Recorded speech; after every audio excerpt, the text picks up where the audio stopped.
Ram Terang. As we know, there was a strong movement for hill state in the 50s by Eastern India Tribal Union. Then after that, it was revived with new name, All Party Hill Leaders Conference in the 60s. Then at that time, the erstwhile Mikir Hills and North Kasar Hills could be part of autonomous state of Meghalaya. But as we know, certain writing, so Mikir Hills and North Kasar Hills, they withdrew from the Hill State movement, so they were not part of it. So what could be the main reason for their withdrawal from that APHLC?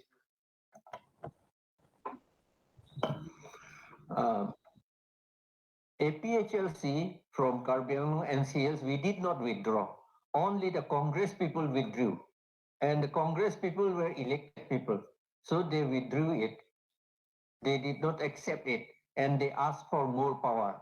And in their asking for more power, as I have already said, they included with the approval of the governor. That means they have got less power. They did not realize it in 1969. And we did not withdraw. I am still the president of APHLC even now. And my father was a candidate of MLA from APHLC in 1962. There was no opposition or reaction from the public at that time. We became helpless because the elected people were very strong. They were aided, helped by those majority people. That is how it happened. And then they said that Hill State will be only for Christians. Then they played the religious thing. That is, we must talk about this, otherwise we will not know. They said that Hill State means for Christians. And if you get Hill State, you will not be allowed to drink wine. You will not be allowed to sacrifice. And all this kind of thing. And you will have to talk only in English, that kind of thing. Of course, the leaders, their children read in English at that time in St. Edmunds. That's how it happened. We did not withdraw. We were still there, but the elected people held by Assam government, they rejected it. Excuse me.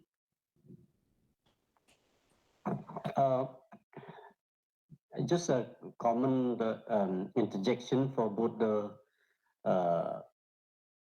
resource persons available offline. Although it sounds very interesting when we talk of, asking for a separate state or autonomous state, and when we look at the sixth schedule, paragraph 12 of the sixth schedule provides that no act of the legislature of the state, in respect of matters specified in paragraph, of the sixth schedule shall apply to the Autonomous Council. That is the provisions that was primarily placed under the 12 paragraph 12. But except in these matters, appointment of chiefs and headmen, social customs, and inheritance.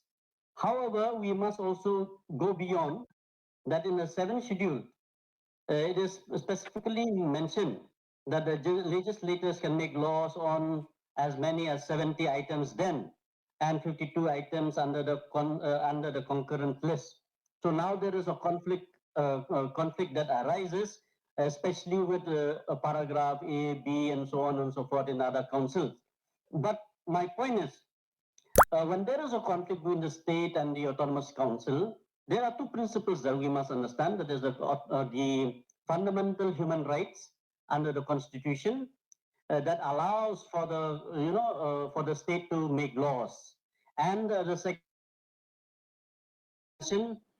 Chief Justice Hidayatullah, who said that this is the sixth schedule is the constitution and the constitution. However, you see, when the sixth schedule was empowered with making laws on many items, it was after when compared to the seventh schedule, it was basically mentioned in the philosophy that, the sixth schedule will specifically make laws on the reserved collective cultural rights, which means rights that are specifically related to the tribes, which I mentioned all the three of them.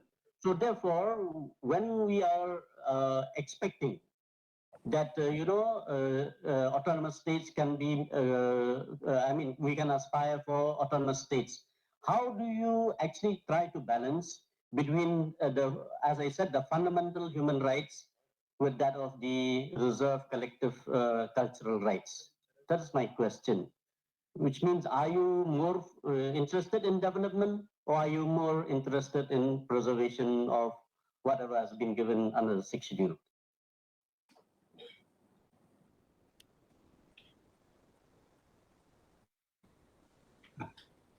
Uh,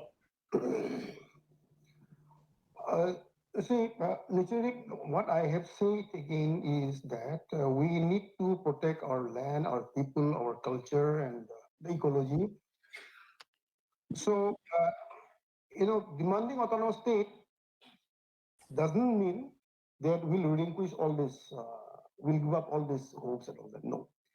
Demanding autonomous state means we want to be free of interference from the center and the state, unless there are specific things which are really needed to be governed by the center and the state. So that's why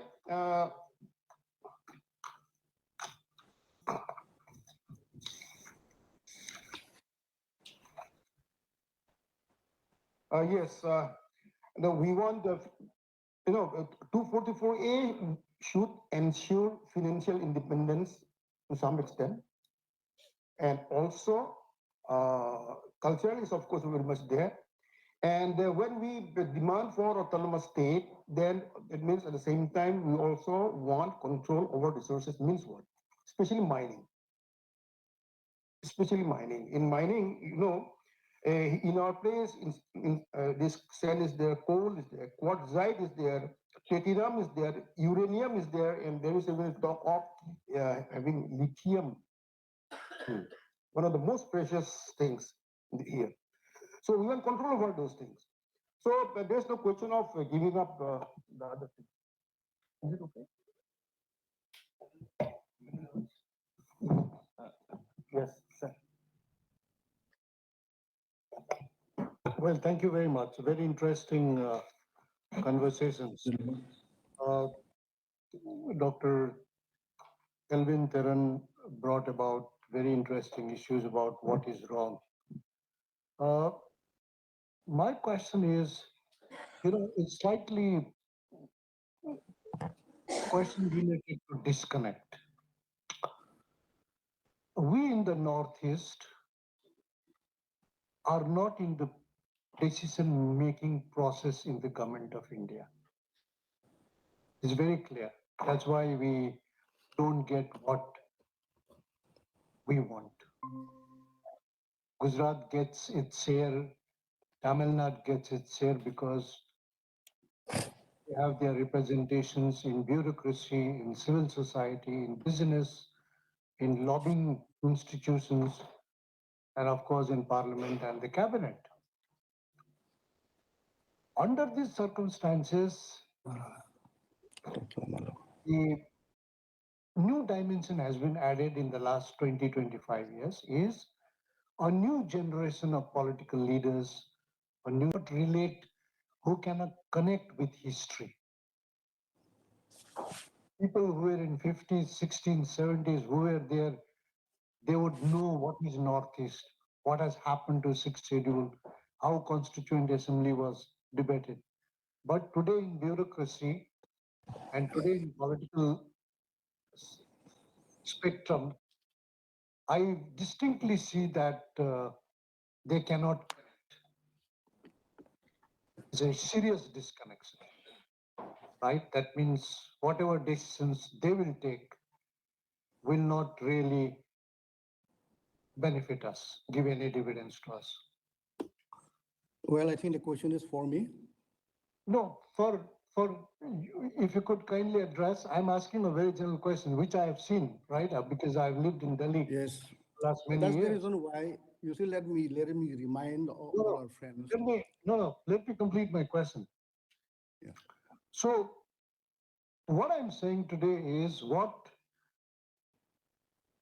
Oliram Ju very rightly raised, that this is the draft which we'll have to discard.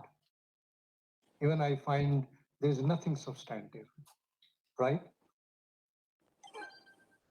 And this draft has essentially gone out of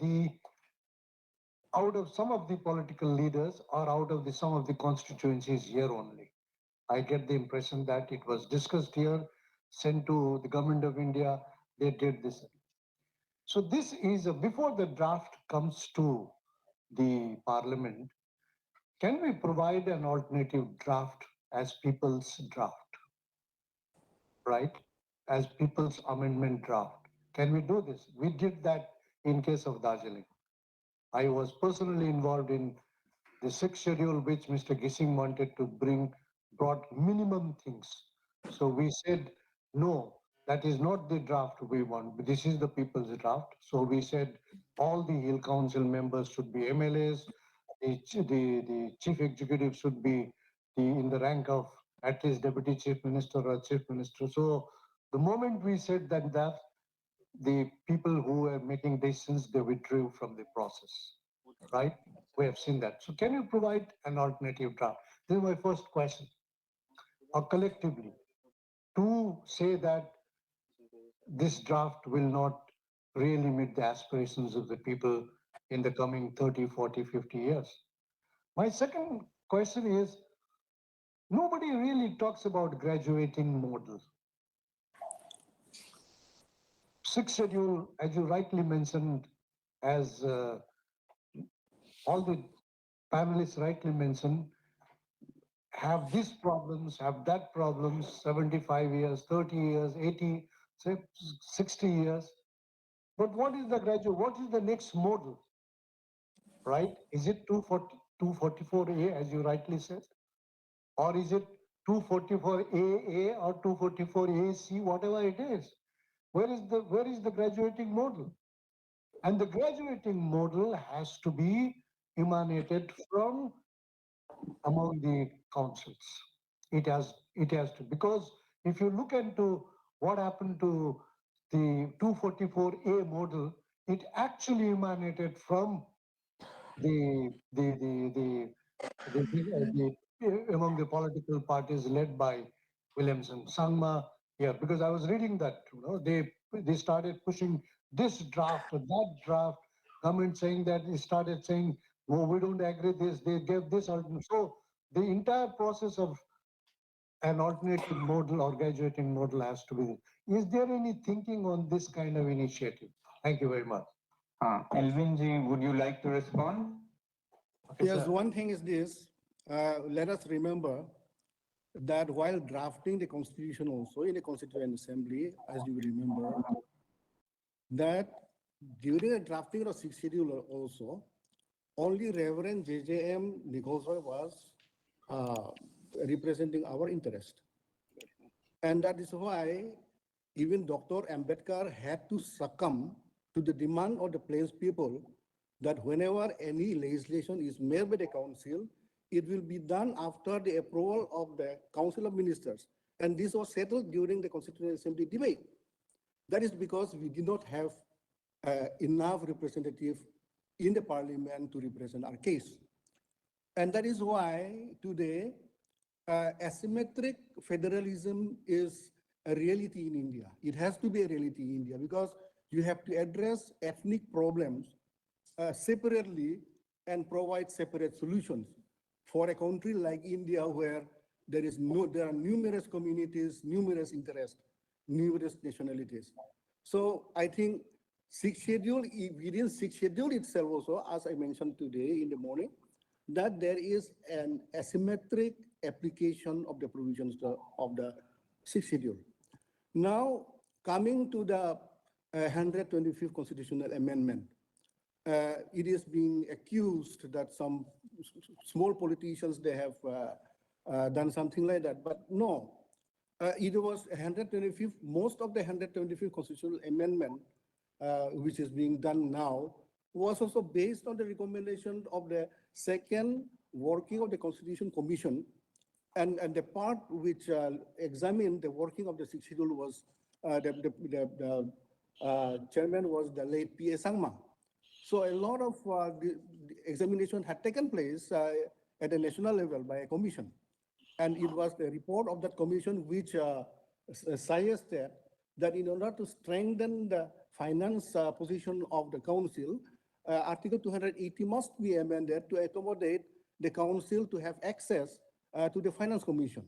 It was also that decision was also after a prolonged deliberations at the national level and of course with stakeholders.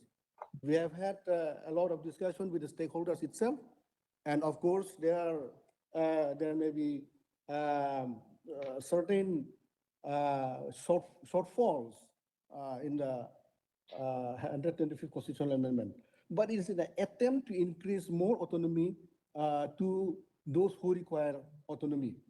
Except that we have been also vociferously saying that the relation between between a governor and the district council will have to be reviewed. We tried our best in the 1995 amendment, where to restore the position of the governor, so that the governor may be able to take decision on his own without the advice of the Council of Ministers. Practically, it doesn't happen, and therefore we will need. That's why I say that the entire legislative process of the council must be left alone, and the Council of Ministers must not intervene in that. They must be extricated from that responsibility. And so, in the way forward, which I also said, is that all those will be necessary to make council sustainable. Of course, we were demanding Article 244A, and Article 244A could not be settled. And because of that, all the time, be it 1995 amendment, be it the Accord of 2011, be it the Accord of 2021, all the three accords that Karbi Anglong have had in the past 2 decades, it is always government proposed. It's not our proposal. Even Article 244A, if you go to history, was the proposal of the union government, not by the agency. If we look into it, some of them rejected it. People like Kopius Longdo and all, they rejected it. But Williamson Sangma and all, they accepted it as an experiment. So it was not their creation, it was offered to them. But even that also, it is something better than our present position. At least in the case of legislation, in the case of financing, we would be better off under Article 244A. And that's what we believed.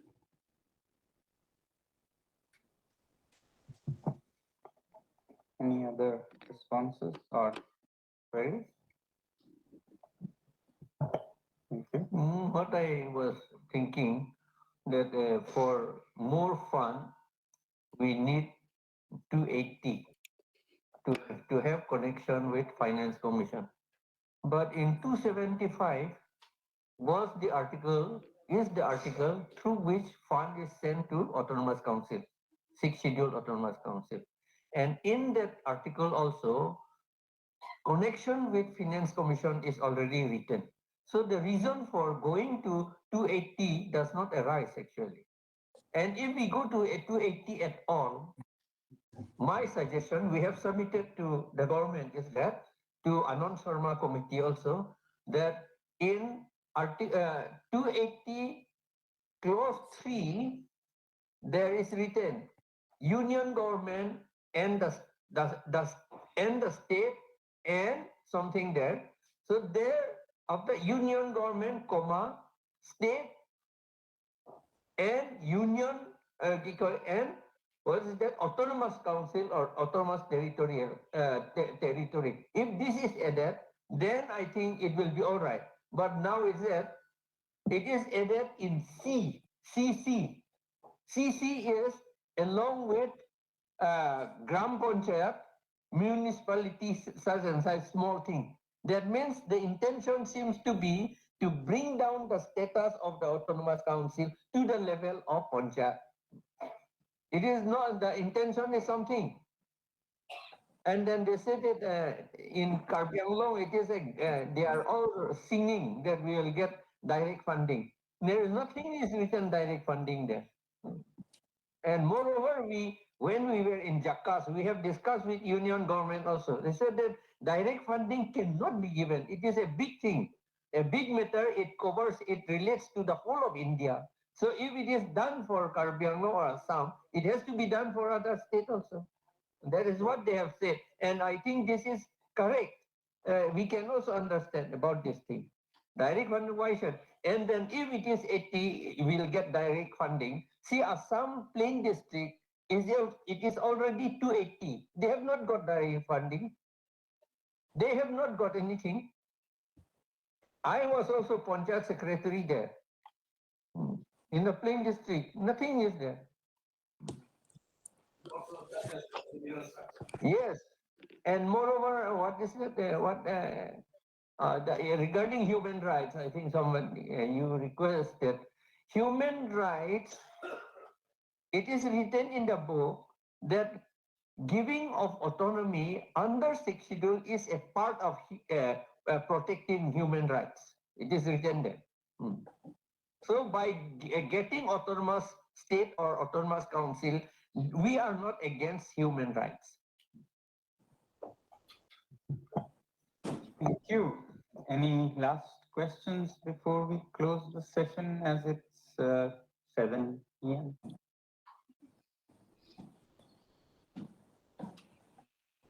Well, wonderful.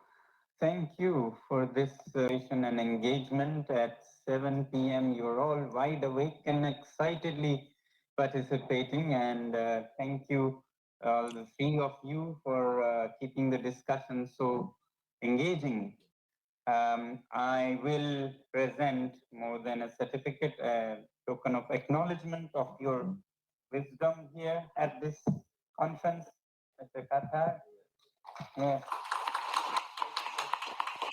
Kathar.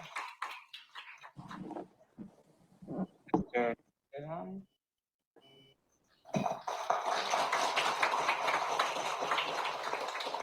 And digitally to Elvin Terra. Thank you, thank you, thank you, thank you. Thank you very much, and over to you there. Thank you so much. We extend our heartfelt gratitude to all the speakers, Mr. Elvin Teron, Mr. John Singh Tikathar, and Mr. Holiram Terang for the thought-provoking and insightful presentations in technical session 3 around Table Colloquium. It was an honor to hear from each one of you and such important topics surrounding the 6th schedule. Finally, our deep appreciation goes to Mr. Sonam Wangchuk for chairing this session. Thank you all once again to all the speakers and participants for making this colloquium a truly enlightening experience and making the first day of the national seminar a huge success. Thank you all. Before we wind up for today,